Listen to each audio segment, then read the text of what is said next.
Watching your weight, wouldn't you think a personal trainer wouldn't have any problems with that? Well, a Hedley Turk used to be a personal trainer, and he also used to have a food addiction. His addiction was chocolate donuts, and once a week he'd get a craving. He'd buy a box of donuts, sit down, eat the entire box once a week. Then he started doing it more than once a week, and then he figured out this is a problem, so he turned it around, and he wrote a book called Why Intelligent People Are Overweight. Hedley, tell me how someone can take their bad behavior, turn it around, give them the drive to become thinner. Well, it starts first with motivation. You have to be motivated because losing weight and improving your diet and overcoming your food addiction takes hard work. So you need to be very clear about why you want to do this. You need to identify your motivation. That's the first step. The second step is you actually have to change your associations. So you have to change the way you feel about the food from a positive, which is what you have now, to a negative. What kind of food makes you feel good? Healthy food. Healthy food. I love to eat vegetables. I love to eat fruit.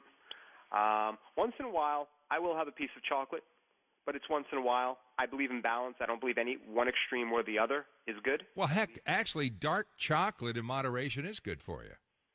Well, you got. Oh, no, wait a minute, Hedley. Okay. Don't go up against that one. I tell you, I'm always skeptical with studies because studies can be manipulated, and you always have to find out who is paying for that study.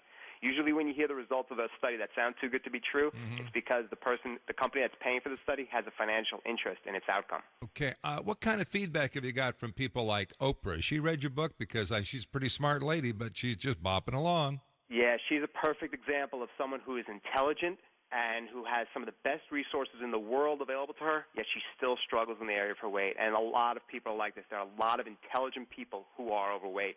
Unfortunately, she has not read the book yet. I've sent it to her people, but they haven't read it. I hope that they do take a look at it because she and I'm sure plenty of people on her staff could benefit greatly from it. Have you talked to anybody that has read your book and said, nah, I don't think so. This is not going to work for me?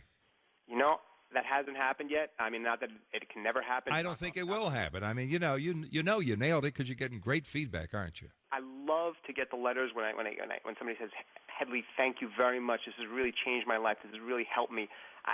That is the reason why I did this to begin with, and it's a really very fulfilling experience. Have you had any feedback from physicians, people that specialize in the medical field in weight problems? Yes, I have. You can see on my website, you'll see a really well-known physician. He recommends it to his patients. Thank you, Hedley Turk.